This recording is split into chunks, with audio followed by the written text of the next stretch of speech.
It's conference championship week, and as we always do, we're giving you the first look.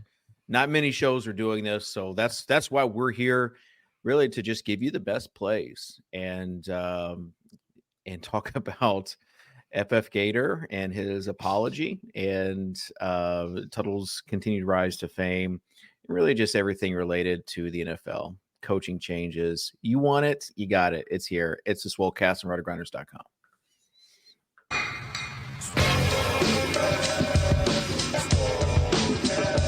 Can you see Mattek from the Swolecast? I was like, yep, that's me.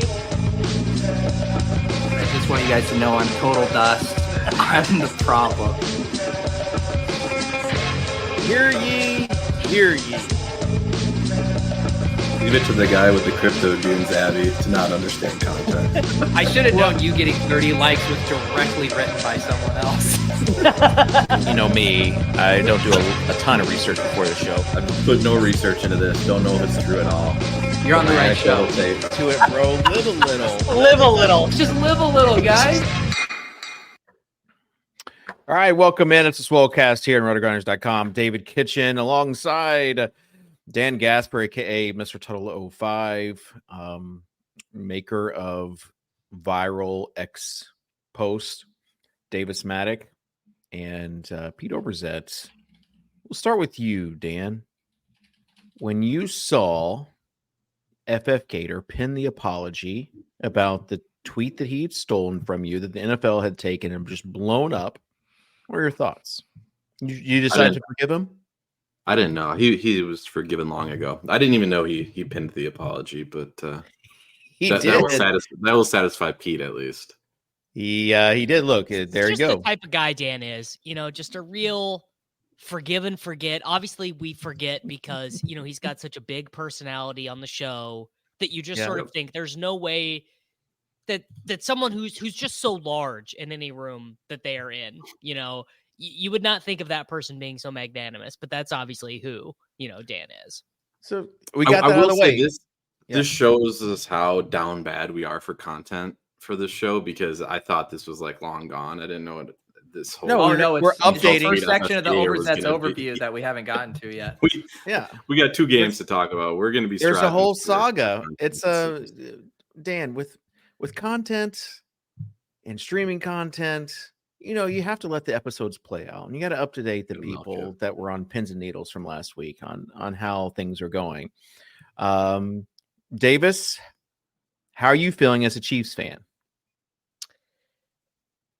I'm very happy that the Bills were the team they beat in the divisional round. Did you send Liam? Does Liam have a nonprofit that you donated any money to? Because he's down the thing. So bad? Liam had a lot of things to say after a regular season victory against the Kansas City Chiefs. He had some real interesting things to say about that regular season win. And, kind of my response to that is I'm just going to let Liam sit in it, for the next 8 months while he waits for the Bills season to come around again. Don't need to mention that the biggest play Dalton Kincaid made in that game was a fumble recovery. Yeah. No Dude need. just has a nose for the ball, I believe, was, what I heard. Yeah. And weirdly, I'm far less nervous about this Ravens game than I was. Really? Game. Yeah. Not because I think the Ravens are the best team in the NFL. I actually think they're even better than the 49ers. You playing with house money emotionally? Playing with house money. Cause we already can say the thing now that, well, one, Mahomes is undefeated on the road, in his career. But now that he's the 6 straight conference championships, that no one, he's already played in more conference championships than Peyton Manning. He is fourth all time in wins for a quarterback in the playoffs. So it's all gravy. And to be honest, I almost sent this tweet this morning, but I decided I didn't want to spend the entire day arguing. No, but boy, personal growth.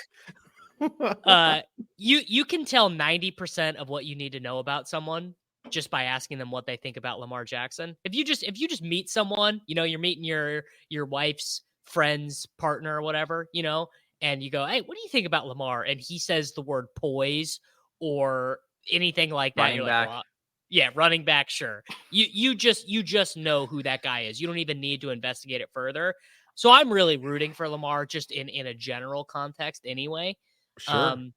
So if the Lamar Jackson is the one who beats Mahomes, it is what it is. We're fine with that.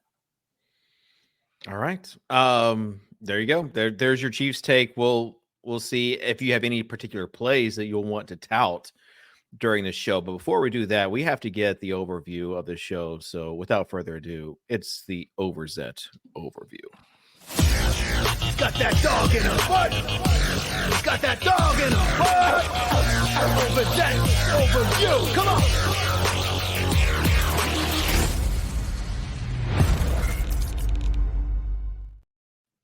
Yes, as we already hit on at the top of the show, after mounting public pressure, the FF Gator heeded the words of Swolecast Nation and pinned the apology tweet. If you guys saw on the screen share, the apology is now up to 7 likes. So I think we get a real kind of snowball element going here, really get this apology going viral.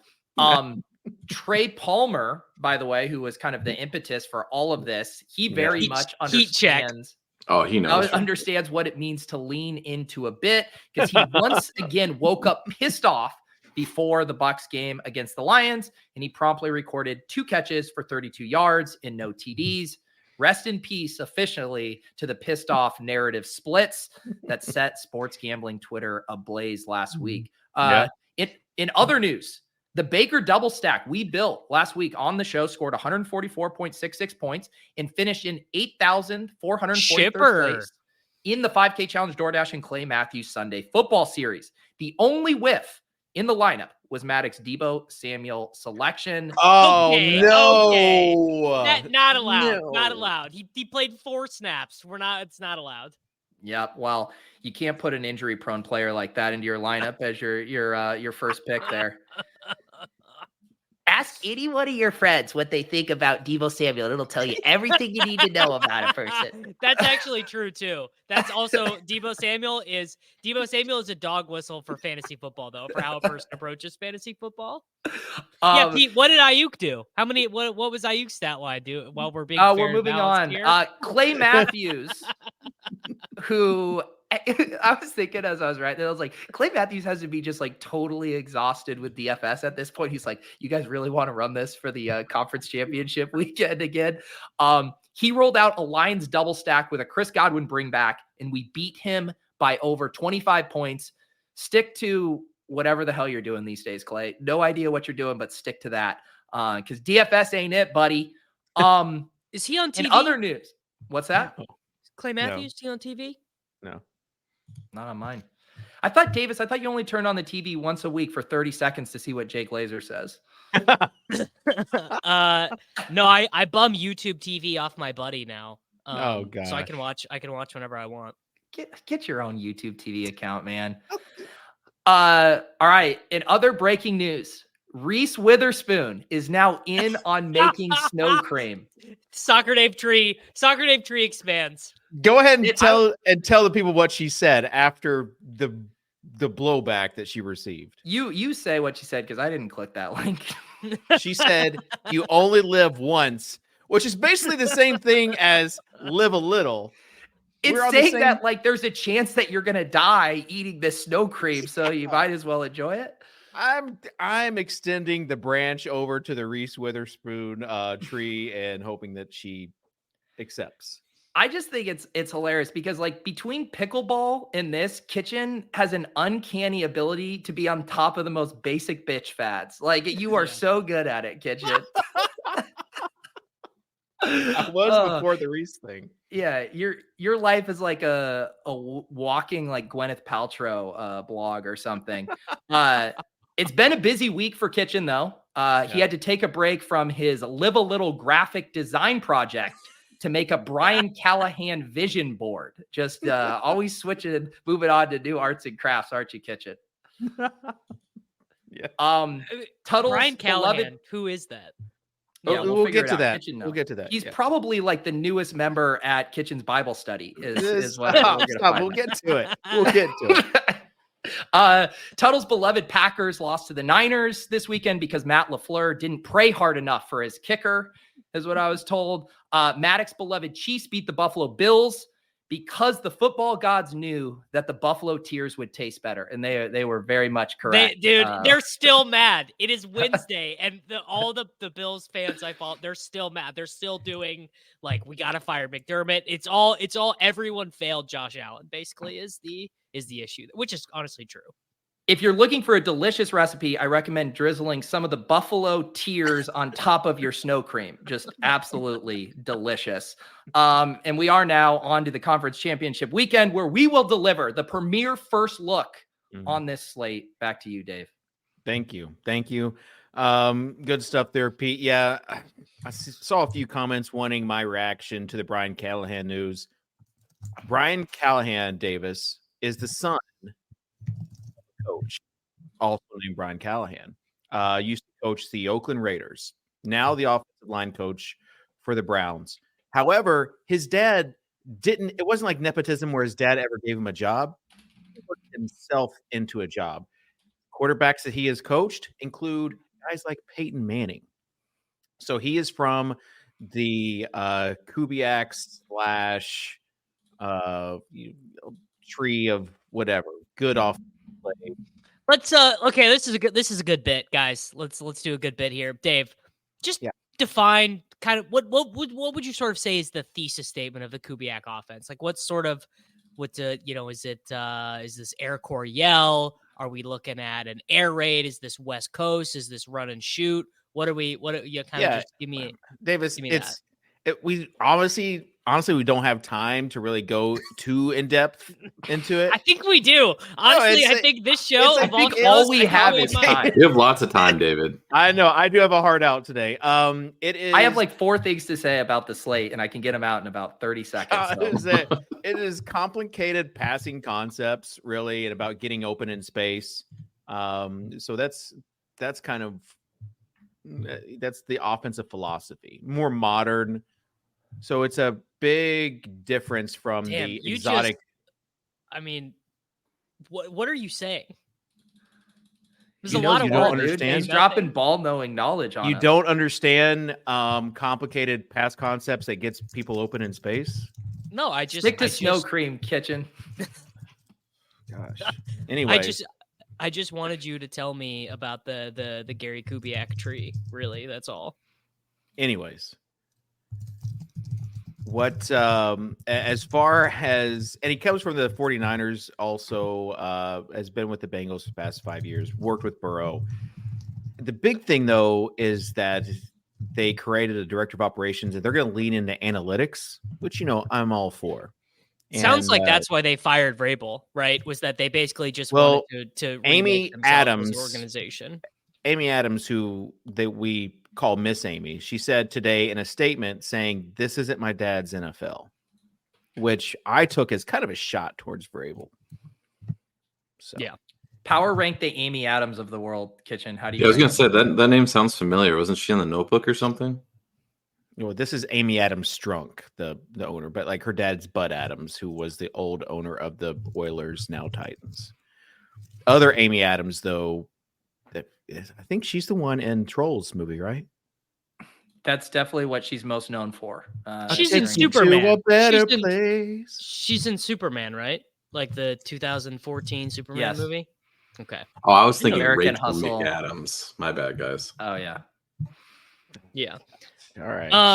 So Dave, thing. Just so you know, I did just want to give this to you. The Kubiak tree is more or less the Shanahan tree. Yeah. I did. Well, Shanahan is just part want of you it. to know that. Yes. Yeah. Well, no. If anyone understands complicated trees, it's David Kitchen. I'm saying Dad Shanahan. Kubiak was Dad Shanahan's offensive coordinator for a decade. And Shanahan, and also the younger Callahan, worked for Shanahan's son, Mike Shanahan's son, Kyle Shanahan, who's now a head coach. So are they going to trade for Jake Browning, like a conditional 4th-round pick for Jake Browning? No, I think what's going to happen is T. Higgins is going to be a member of the Tennessee Titans next year. Oh, as if the Titans have not just chewed up and spit out enough young wide receivers that we like here on this. Hey, program. Davis, this isn't her dad's NFL. Okay. It sounds. My dad's NFL sounds a lot like them paying T. Higgins a lot of money in free agency. It's different. It's different, Davis. We have a young, sexy coach, all in on analytics. It's like the Sims version of NFL. So, with that being said, I got a question. I'm going to bring Tuttle back into the program if everyone's all right with that. How many times would the Lions have to have a chance to play the 49ers before they got to win? Like out of 100 games, how many times do they win? Like 10 is this times? assuming Debo is healthy or not healthy? He's a big that's actor. That's way too. I mean, what's the implied probability on it? Just looking at the line, it's got to be around 35%, something like that. Yeah, I mean that's insane. No chance. You think it's that big of a mismatch, really? I mean, did you watch the game on Sunday? The Lions defense is like, it's not even ass for a playoff team. It's just ass. It's just they cannot defend the pass at all. Well, can Purdy pass is the question. Yeah, they can stop the run, which is pretty key, right? Not letting Christian McCaffrey get off the ground. It's going to be Ronnie Bell and Juwan Jennings and Charlie Werner just running. Put some respect on Chris Conley. Ray McLeod. Chris Conley. I don't know. He was on the wrong page. He pissed Purdy off. Maybe he'll take the back seat. What are you doing? What's the arrangement of ownership at QB this week? It's kind of a good question. I'm going to assume that like a huge chunk of it goes to Purdy based off of salaries. Like just looking at salaries, I'm going to guess Purdy he's going to get north of 50%, right? I mean, almost for sure. I've got a question for you, Davis. Is Mahomes back? We did file a petition with the We're So Fucking Back committee. We are waiting to get official word. We're hoping to get it sometime soon. I mean, the thing was, he played so good against the Bills that even MVS was catching passes. It was 10 absurd. yards a play. It was absurd. Like they only had a few third downs. Yeah, it was his best. It was his best game of the year. I don't think that is going to be duplicated against the Baltimore Ravens defense. I'd be very surprised. Like that Bills defense, they were down to 4 linebackers before the game, and then they were down to 3 linebackers in the game. They got safeties out, they got corners out. Like they were just getting annihilated. I mean, I shouldn't ask you. Maybe I should ask Pete. Yeah, Pete hates that. Hey, Pete, is Mahomes back? No, he's just part of the big Taylor Swift gets to the Super Bowl industrial complex, and he's just getting dragged along with the rest of us. I saw a meme that said there's only one man that can save us, and it was a picture of Lamar Jackson from the. But you got to choose your conspiracy, right? You got the Super Bowl logo conspiracy that's predestined the Ravens because there's purple in the logo, or you have the NFL wants Taylor Swift at the Super Bowl at all costs. One of those narratives is going to win. The NFL wants, I'll tell you, whatever ability they have to make things more favorable for Kansas City, they would do. They want Taylor Swift involved, no doubt about it. You mean like bringing a referee to skew some penalty flags, man. maybe? Poor Warren. Warren just spent his whole day just arguing. Poor Warren. This guy he's just out here trying to get clicks, dude. He's part of the economy. Warren's a farmer. Warren's a farmer, but I need to know what he said because I did not see this.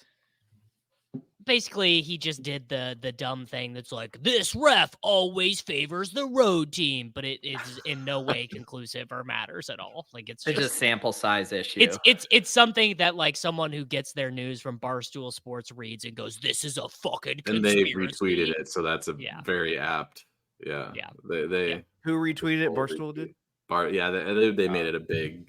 There you go. So, did you hear, Davis, that Barstool and DraftKings are inking a huge deal? So Portnoy got the site back for $1, and after 6 months after the NFL season is able to advertise now with DraftKings. My question is, you go back, rewind the tape to the summer. You said it was a dumb move. Portnoy was dumb. Do you still think this was a dumb move? Well, Portnoy is dumb, but one thing that he's smart about relative to me is that he's realized that your soul is actually worth nothing. And if your only goal in life is to separate idiots from their money, it's pretty easy to do. Yeah. So I gotta give it to Portnoy. No, he's got a good bit. What's your friend tech code, Davis? So when the huge thing that's insane here is that it was a 6-month non-compete. That was not in the initial news. Everyone worked under the assumption, and it made sense. You get it for $1. You can never do another sports betting deal. And we were litigating that dynamic. The 6 month, I mean, he robbed them blind. He absolutely crushed that deal. At the time, we did not have that information. Shout out to Portnoy. Just Portnoy's smart. Davis being on board now with Portnoy is a development I did not see coming. I'm not on board. I still think all right, we got to go to the next topic as far as I wanted the angle of if it's a smart DK move or not. No, it's the same thing as all. It's the same thing that DraftKings always does. It's like, all right, let's pay. You know, what's their dumb show? Let's pay fucking David. Let's play DK Pro. Like, is there more cringeworthy content on the internet than big corporate entity pays? Le Batard's show, like, I don't think that's a good deal for them. They're not making any money off of it. But I just want to see if you would go against with the Le Batard show. But like, I don't know. You know, like, does anyone watch DraftKings content? Like, no one cares. You know, it's not But they'll be watching Barstool guys bet and stuff, right? And they'll reference the DraftKings lines. But like, what the people watching that, are they already not aware of DraftKings? Like, I feel like that market's so saturated already.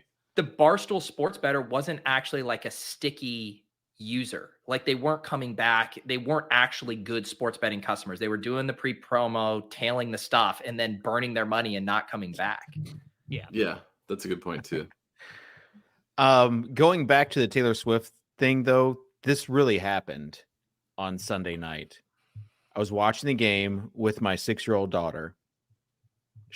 After Kelsey scores the first touchdown, she runs into the other room and says, Travis just scored a touchdown and Jason just took his shirt off, to my older 2 daughters and my wife. And it got them to turn on the game. They're watching some other. So it's just like, that was a moment for me. It's just like, how do you, like, she knew who Travis was and she knew who Jason was. She knew who the center of the Philadelphia Eagles was. Right. Yeah. I mean, it's just like, now understanding the pull of Taylor Swift from this is funny. The NFL woke up. The NFL woke up in 2023 and was like, wait, what if? And just hear me out. We actually tried to advertise to half of the population of the country. The Do we think this would work? The script writers were in their bag for this season. I'll just go ahead and say that. How did you explain to your daughter what happened to Jason Kelsey consuming so many beers and ripping off a shirt? Was that a hard combo to have?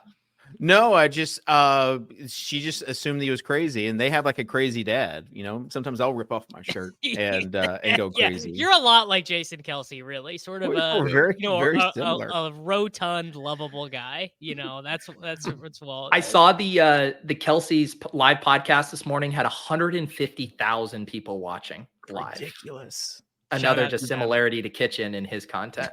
Yeah. Gosh. When I see that 137 live viewing number 4. Is that what we're at right now? It's because we can't do it earlier like the Kelsey. Dan Bach hovering over the kids. Like, even me every week when you guys say we're still doing a show, I was like, I'm kind of impressed. I'm like, seriously? All right. Speaking of doing a show, we got to get to some lineups. So we got to beat Clay Matthews, dude. Let's build a DraftKings lineup this week. What a fish, dude. David, I trust you're well researched on the slate. You know, kind of all the Paul V in the chat makes a great point, which we should bring up, you know, in contract negotiations, which is that Swolecast viewers are very sticky, which is so true. Like, we've got guys who were watching this show on the Fantasy Insiders website 9 years ago. Well, I actually would Stockholm syndrome. I would love to live stream the contract negotiation between Davis and Dan for any sort of like more money for what he does. And man, I know what I'm worth, brother. Yeah. Do you know what I just realized? This Yeah. Barstool DraftKings partnership, this has to end with Davis and Portnoy, doing a head-to-head against each other. A little 109, little 1K. You know what? I gotta be head-to-head. honest. I gotta be honest. I would be willing to play Portnoy for Oh man, for There some you money. go. can you imagine any of those guys DraftKings.com. playing DFS? Gauntlet No. Throne. They used to. It would be like Oh. Parlay Smitty- Picker Part 2. Like Smitty was all up, but like they tried to have like a DFS show. Wasn't Bales like on a show with Smitty? He did. Bales- He guessed it on their fantasy show. Yeah. Yeah, Bales did something with them. Oh, I'm gonna ask a question that I know the answer to, but it's still fun to ask. If Portnoy subscribes to a DFS site, which one would he subscribe to? Don't. No, there's Not that's- answering. Not No, gonna here's do the it. thing. Here's the thing. Would he run pure or would he want to ship it? You don't know. You can't possibly know. I think he'd want access to Lineup HQ, which is something you can get with your Roto Grinder subscription. Right. Rotogrinders.com.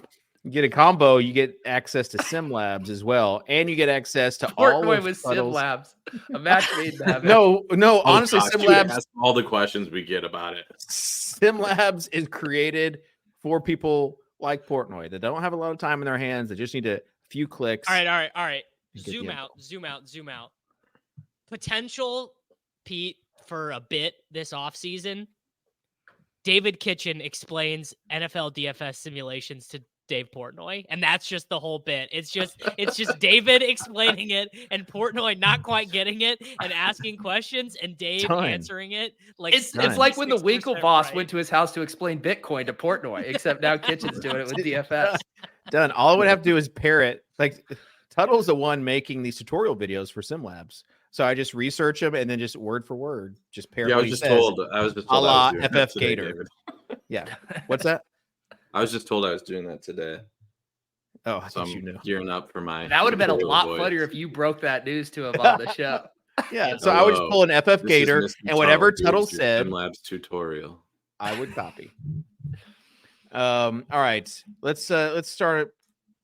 Let's create a lineup. And I don't know, Davis, do you want to go? Since obviously this kind of revolves around the Chiefs and who you're playing from their offense. Yep.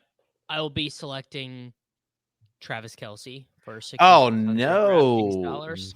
Really? You're gonna pass over the free square at tight end, huh? Who's the free square? Well, I guess if we're not playing George Kittle, we got to play Brandon Ayuk.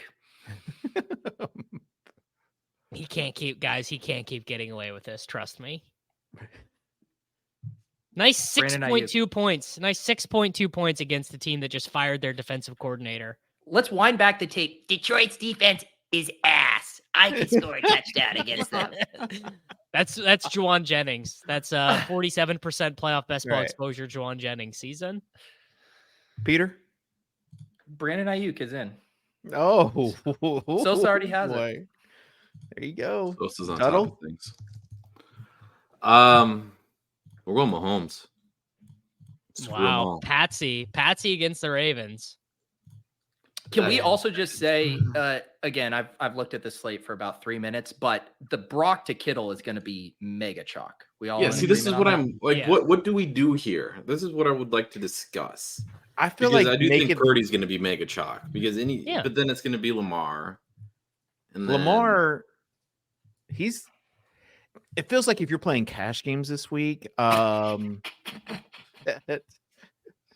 it might be a Well, here, Brock let me play. tell you the actual Lamar is interesting the thing. upside play, though.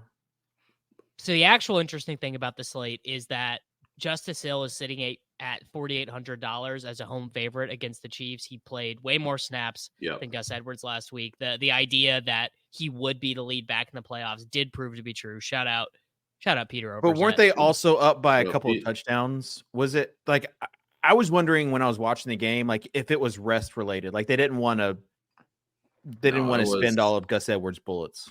As somebody who told Pete that we wanted to wait a week. I mean, we kind of got it, right? Because we saw what the roles were going to be, but Hill didn't like throw up some massive game. So we kind of got it. But I thought Edward, that's like the dream scenario for Edwards. The last game was to Yeah. get some carries, and he just did not. So I think it's But they were also salting it away with Melvin Gordon Like it just felt like Yeah, they were just like, purposely not just like- using Gus Edwards. Let me You mean put this Dalvin officially Cook? on the record. Same thing, I'll though, plant Dalvin I'll Cook. plant a flag. I'll plant a flag and say Dalvin Cook doesn't see the field in this game. I'll just go ahead and go out on a limb and say we don't see any Dalvin Cook in this game. How about that? It wouldn't be the first time we saw Cook running back not show up in the playoffs. Ooh, Heyo. burnt. Yeah, Ty Johnson took over that backfield last week. All right, Dave, why don't you go ahead and make your pick, bud? Was Justice Hill in, or was that Dave? I forget what happened there with No, the Justice Hill discourse. Tuttle said Mahomes, Okay. and we were just talking Mahomes. about what we're going to do. You know, we're going to have to save some money, and I'm looking at guys that can help us save some money. I'm looking at pairing Mahomes with a Mr. Mecole Hardman. No, God. What on the tape made you excited about jamming Mecole Hardman in here, Kitchen? He's minimum salary, and Dave, if you want a Chiefs wide receiver, it's like gotta be Marquez Valdes-Scantling. does it though? Or Justin Watson, or Noah Gray, or anyone other than Mecole Hardman. so I'm glad David brought this up in the donkiest way possible, but because this kind of does like depend the slate, right? So if we have these guys that are going to play Mecole who might be relegated to 0 snaps, I think it's coming. I think Hardman to has to 0 come, is right? coming because Tony will be back. Valdes-Scantling was the one who was trending the wrong way, but they like him for like a lot of different reasons. And if they can depend on him to just like catch 2 passes a game, he's not going to be benched. Sky's coming back. Tony's going to be active for his like 6 snaps or whatever. if Tony's Hardman active, Mecole's a 0 for sure. I think that's Right. If Tony's active, and honestly, if we get news that like Debo is not going to be playing, like that changes things as well, right? You're going to go with one of these San Francisco. Here's the thing, receivers. Dave. You just Yeah. I don't think you come back from literally attempting to Yeah. fumble the game away. I just like it's 2 like touches, 2 fumbles. Kitchen, it's can just- you issue a global swap alert now? Yeah, well, see, he's minimum salary, but I will also say He's that minimum like salary. you can't really. But you also have like the worst. We thought the same thing about Kadarius Toney after that game, that he had like the worst possible game ever. And then he had Um, an even terribler game the next week, and then he got benched. Terribler is not a word. But here's not. the thing: like Andy Reid is too fancy for himself, right? So one of those guys It's has Tony. to have a role. Tony. I am already. I don't even have to close my eyes. I can just see it so clearly. Yeah, I think it is Tony Tony- too. Tony is gonna get a fucking whoop-de-woo lateral end around nonsense, and it's just gonna. I think what he's gonna do is he's just gonna walk up to Kyle Hamilton, and he's gonna hand him the ball and be like, "Take it. Do you want it? You can have it." And 6 points the other way. How We're much not is playing Tony? Hardman. Sosa, get Hardman No, out of yeah, there. no, Yeah, no, no, Global swap alert. Global Okay, swap alert. No, I will take back Hardman and Valdes-Scantling if you want a Chiefs wide receiver or Sky. Let's just put in Jameson Williams. Let's put in Jameson Williams. All right. We got to have a cheap guy. I think it's low key Tony if he's active. I'm gonna How say much that. is Tony this? He's 32.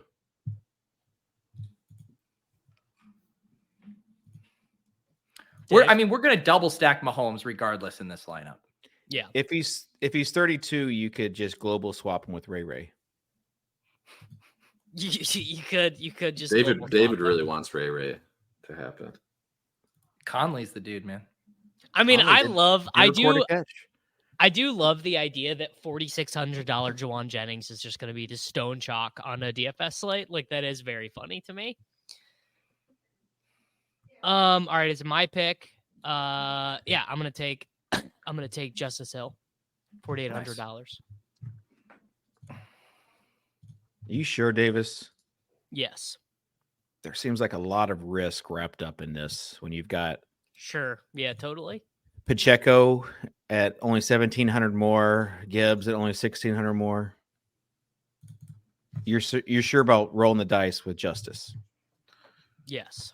Okay. Do we have a Khalif Raymond update, by the way? That's a good question. I have not seen that. I got nothing since Saturday. Because I think that does matter for Jameson more than we would. For sure. Like, Yeah. Can you guys just live a little and not be worried about every single scenario? We've got 2 games. We've got 2 games, and we're saying, well, you can't play this guy. David, don't you understand that the smaller the slate is, the more that these small changes in playing time are going to matter? I understand that the 1v1s what's going to matter, but just live a little with a guy, Jameson Williams, who has a high ceiling. I get it. His floor is 0. Does Jameson Williams have that high of a ceiling? What, David, just off the top of your head, if you had to guess, Air yards? what do you think the most fantasy points Jameson Williams has ever had in his career, his NFL career? 13.3. Okay, you had that pulled up. No. It is literally 13.3. Wait, what is compare him to another? Oh my goodness. Compare him to another Lions great receiver for me. Calvin Johnson. Quintez Cephas. Quintez Cephas better than Jonathan Taylor. People have been saying. All right, here's what we're gonna do. Yeah. And Kitchen is already going to be able to save us in finding some salary relief because he spent a lot of time at the bottom of the barrel here. We're just going to not deal with any of the Chief scrubs, and we're going to premium double it with Rashee Rice. He's hurt, man. He's 16.3 for Quintez Cephas, by the way. Wow. Boom. There you go. Cephas GOAT. I'm going 49ers defense. Taking one for the team here.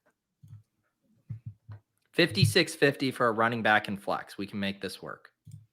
Yeah, so do we play Gibbs or Pacheco? Pacheco not at practice today with a toe injury, just FYI.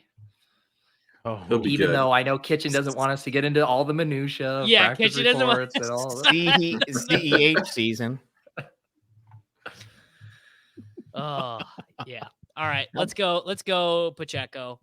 And we had a lot of potential options here at Flex, actually. It gives you your chalk Jawan Jennings. it's like the perfect construction for Jawan. Just put in Isaiah Likely, so we just have to do a massive global swap. A massive global swap. What if we go how about Josh? Wait, Josh Reynolds and leave No, 800 stop, on the David. table. David, please. David, for please. uniqueness purposes. I love it. Let's go Chiefs defense, Mark Andrews. That's way better. You know what the best is? It's chalky, but it's the best. You go Purdy and Kittle. Well, that's what I said at the beginning. I mean, that's the nut. It's chalk, but I mean, it rounds the lineup out perfectly. All right, sure. Yeah, it's fine. I mean, wow. Global swap alert. Are we just gonna tie at the top with 900? Is this just the optimal? This might be the head-to-head with Clay Matthews. It might be the optimal. I know you guys just created I can't play this guy because this way, but I don't know. Well, Jameson Williams will get out of there, so it's not going to be the optimal. But I just so the users people will jam know, C-Mac too. Yeah, they will. I'm not playing Jameson Williams at all. You won't play any Jameson Williams. Remember when we used to ask Davis out of 150 lineups how much player X he would have? So Sosa, you're gonna put Kelsey in here, but I need you to put Kelsey in the tight end slot. George Kittle actually plays later. We're gonna need that late swap optionality with him. Optionality. This is the type of content that people come here for. Is it? Sharp content. I'll tell you, Clay Matthews isn't worried about having a late guy in the flex. All right. Oh, you know what else fits perfectly? If you do the triple stack with the Mecole and then Mecole over, not Mecole. Oh no, you said it. Tony over Jameson, and then you can get back to Mahomes. But there's your 2v2 for Swolecast Nation. If you're on Soccer Dave, Team Mecole, you can make it work. That's just the pure Casey onslaught, though.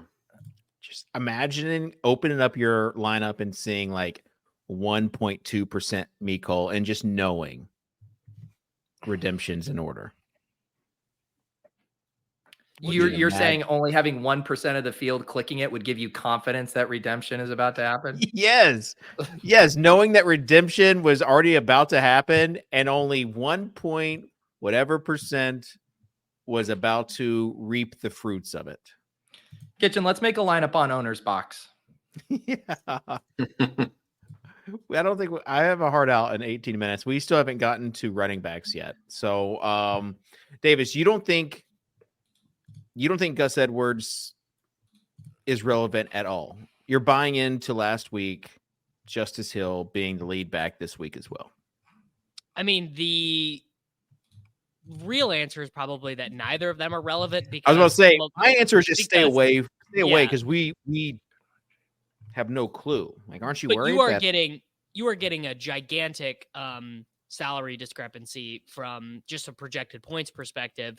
You go from 6,500, 6,400, 4,800, right, to Justice Hill. So like Justice Hill is projected the same as David Montgomery, and Montgomery is 1,500 more or whatever. Like, so he is going to get played a lot, and for like 9.3 points or whatever, could get Justice Hill in the optimal, depending on the distributions of the pass catcher scoring, or like if Lamar just gets 40 and you just had to have Lamar. Yeah. So of note, and pointed out to me in chat earlier on, didn't bring it back up. Gus did bang up his hand, which explains some of it. Okay. Fourth quarter, it kind of got swept under the rug a bit. Fourth quarter, 11 minutes to go. There was a play where he kind of banged up his hand. So that explains some of the carries. I mean, they kind of just did right. That's what I was trying to Dalvin at the end. But I was trying to tell you that the Justice and Dalvin were there after the game was already up by 2 touchdowns, and you guys didn't listen. No, I bet you if you looked at the Justice splits, there was only a couple more carries after that. It was kind of just riding Dalvin into the sunset. But wanted to make that clear. So maybe Gus Edwards is the mega galaxy brain play. See? When it's all said and done. If you really wanted to open your 19th eye, you'd say the Ravens blow the Chiefs out. Dalvin Cook, minimum salary, just getting all the work. Someone gets hurt. Someone gets hurt. And he comes in. Have you thought about it? It's the all right, Christian McCaffrey. How much of him do you have? None. Davis, you just went to tell us that Detroit was this terrible defense and the backbone of this offense you don't want any part of. He only wants Debo if he's active. Otherwise, he wants 0 49ers. Like, explain yourself a little bit, Davis, because those two contradict each other. What do you even need to like? What can I say about McCaffrey? Either he's going to be the highest scoring player of the slate, or he's not. You know, yeah. It's kind of like him versus Lamar. You know, and Lamar probably scores more points. Can you have a lineup with both Lamar and McCaffrey in it? So if you play the both of them, if you do Lamar, McCaffrey, and you do the Chiefs defense at 2,900, you've got $5K left per slot. You need Mecole. You need me. I actually did just optimize it, and it's got Mecole and Noah Gray in there. So yeah, you've got to make some concessions, but it might be worth it. We just don't know. 49ers are going to be like mega chalk, though, right?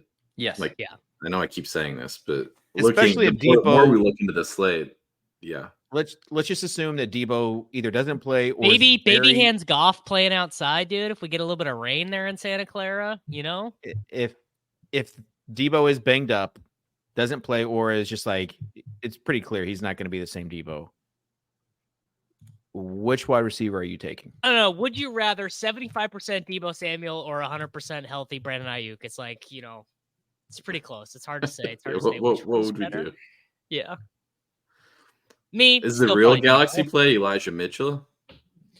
So Elijah Mitchell is they absolutely are just beating ass. Well, really what happened in week 17, not week 18, but McCaffrey, I think what he get like 4. Oh my God. I just got a horrible hamstring. That was so bad. I just tried to adjust. Sosa, pull Davis up full screen, please. Oh my God, man! Oh, fantasy analysis of just keep it here, man. Davis. Keep going. No, Davis, keep going right now. That was Dude, so those brutal. hurt so bad. I know exactly what you're going through. Finish your thought. That was brutal. So yeah, like I think McCaffrey got 18 in the first half, but then Elijah Mitchell got like 14 carries in the second half for like 100 yards and a touchdown. Yeah, I remember. C-Mac was in my cash game lineup. He was everyone's cash game. And I want everyone to know in the chat, I'm still in my prime. I'm not fake young. I've been running. I am adjusting to becoming a runner. I ran 5 miles this morning after a full Davis, workout. you just pulled a hamstring doing a podcast. I'm not sure how you can really tell. It's gotta leave like a Charlie horse. It was terrible. Okay. You think David Goggins has ever pulled a hammy doing a podcast, Davis? Probably. Literally, probably, yes. Davis, you should get a weighted backpack and do the podcast next week. You want to talk about rucking, dude? I bet I get it. I get after it. I don't need some special fancy thing though. I just throw some weights in a backpack and I get after it. You're so alpha. All right, you guys aren't going to name like any obscure receivers. You're leaving me to do that. You didn't like Jameson Williams. You didn't like Mecole. Maybe you like the guy who's not even going to play, Tony. Anybody else? Ray and MVS. Okay. I think the MBS call is kind of decent. Like nobody knows what is going to happen with these KC receivers, right? So this isn't really the spot where it matters that much, but NBA we get it a lot where like there's an industry consensus on how a player projects when there's actually a ton of uncertainty in that situation. So if you see something like that with projections this week for Chiefs receivers not named Rashee Rice, then you just don't play the chalkiest one basically, because nobody knows how this is gonna go. I do think my personal read is if Tony is active, like Andy Reid will always have that gadget guy. Mecole worked his way out of that, so now it's Tony's turn. I'll just go ahead and say that they're also doing a ton of. Davis. Go ahead. On. Someone who watched ball, Rice looked very banged up last week. It seemed like after every tackle, he was getting up limping. I'm not sure I'm pinning my hopes and dreams on him against the Baltimore Ravens defense. How much Toradol would you need to know that he has taken to feel good about playing him? I don't know. So the important thing to note about the Chiefs wide receivers, and they've done this each of the last 2 weeks, and they did this in the playoffs last year too as well. They've been playing a lot of 3 tight ends, not just 2, but they got 84% of the snaps for Kelsey, 60% for Noah Gray, but then 32% snaps for Blake Bell. Then they had Richie James for 30%, Hardman for 38%, Justin Watson for 44%, and Valdez-Scantling for 50%. I mean, it is just like, Andy, enough of the rotating, dude. It's just like, it's driving me insane. But Tuttle's point is correct because none of them, I don't think, are going to get there on volume. It would all just be a touchdown. It would basically be one of them gets a 40-yard touchdown. What about a guy named Rashad Bateman? So, yeah, he's a good play because a lot of the people out there thought, they'll get to the playoffs and Odell Beckham he'll see this really increased snap share. Isn't that what we said last week on the Swolecast? Yeah, which is just, I just stole that from Levitan because it sounded smart. And he played.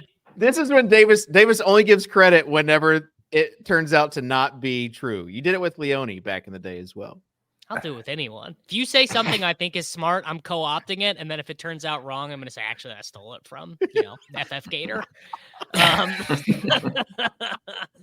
But yeah, Bateman saw an increase in routes and Beckham saw a decrease in routes, even when the game was competitive against the Texans, which is pretty interesting.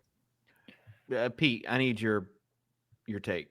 Yeah, I mean, I think you can throw darts on Bateman or Aguilar. Aguilar also 62% of the routes actually had a higher targets per route run, more targets than even Bateman. Red zone targets as well. Yeah. All right, let's move on then. Tight end. Or actually, we didn't talk about Amon-Ra. What do we do with him? Good play. I mean, I probably am not playing any of him. You're not playing any Amon-Ra. You're not playing any Christian McCaffrey. If we think I am playing McCaffrey.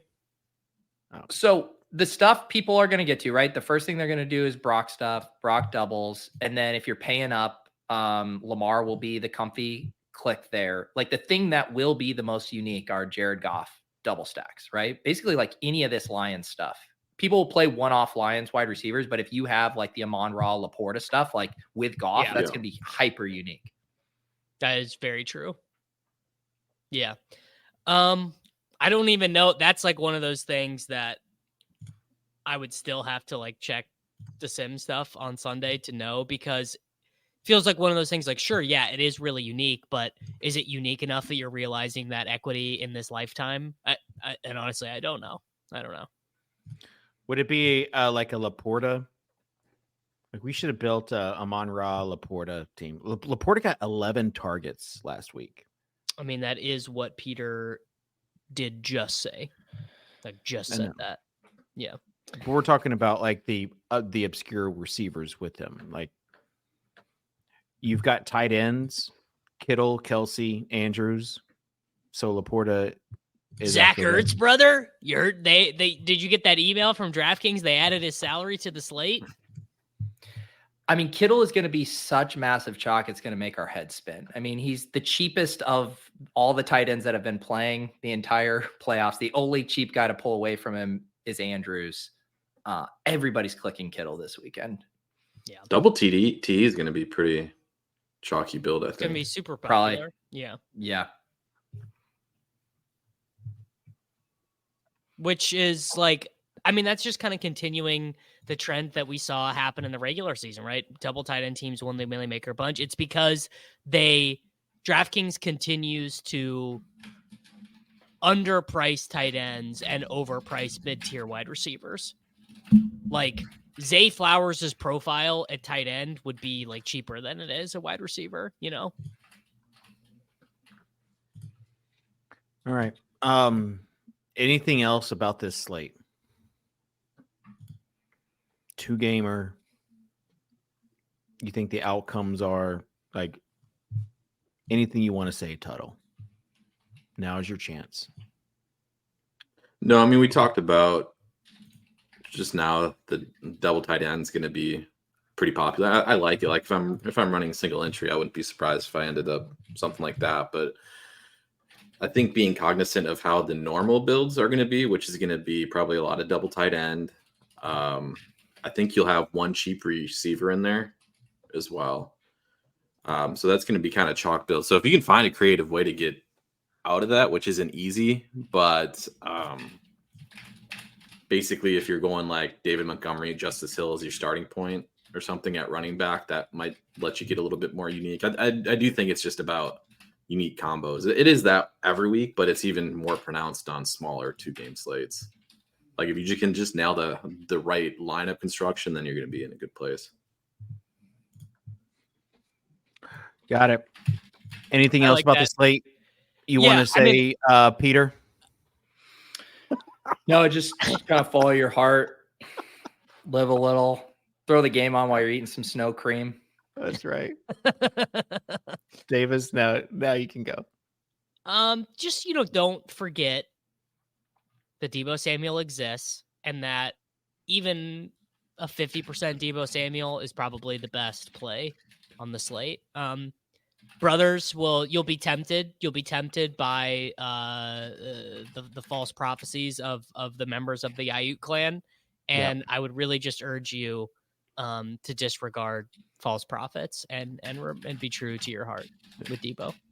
Tuttle, is Tony your terrible take?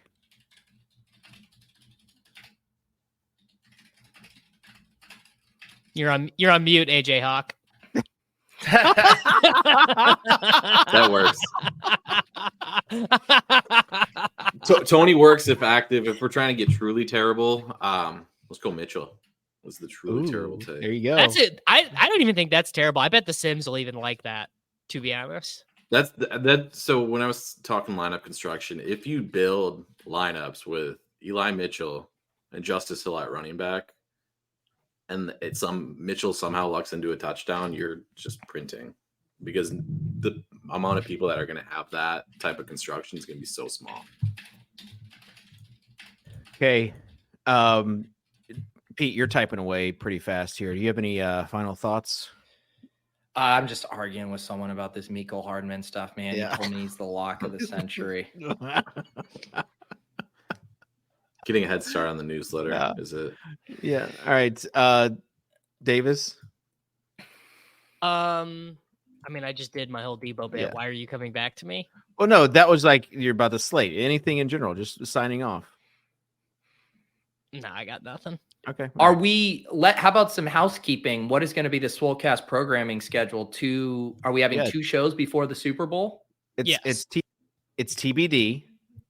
Yes. So Meeting we're going to with- be here and we're going to get all of Dave's NFL draft takes next week. So we're going to do like No, you have to wait till March for that, buddy. who picks Dave? Who picks 4th in the NFL draft? You didn't say 1, 2, or 3. So is that 1, Colts? 2, 3. No, not Colts. Someone who needs a receiver, not Washington, not the Bears. Question is the 5'8" quarterback going to be able to throw Marvin Harrison the ball? Okay, Arizona. Got it. Nailed it. No. All right. I did see though in the latest mock draft 6 skill position players projected 1 through 6.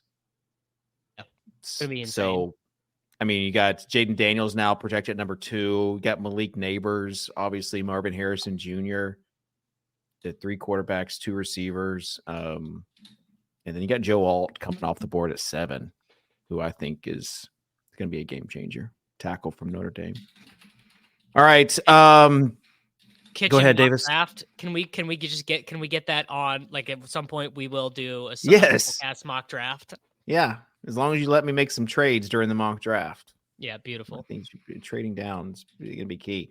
All right, I do want to say though, last week our own Dan Bach, speaking of programming, he and RotoGrinders co-founder and current do not competing Cal Spears, they took a golf trip to Arizona. At this golf trip, they met a guy who lives in Arizona named Chris. Chris, when he found out who they were, you know what he told them? I love the Swolecast. His DraftKings logo was Swolecast, and his parting words to them were, hey, live a little. That's all I need to know is that it's going. So Clay's asking for a logo update. I'm going to have that out soon. Let me just tell you, though, you're not going to be disappointed. No one's going to be disappointed. We're building in some interesting mechanics with the Live a Little merch drop. So, all right. Is the that's interesting all. mechanic that people actually receive the merchandise? That'd be a fun wrinkle. The Swolecast merch. That's TBD. All right. But yeah, I think that's it for us. Thanks for producer Sosa for producing this show. Everyone else that's just tuning in and really how we have so many views with what we have to say. I don't know this late in the season, but I appreciate all the stickiness in every one of you. So with that being said, just have fun this weekend, live a little, and we'll see you next time here on the Swolecast from RotoGrinders.com. Peace.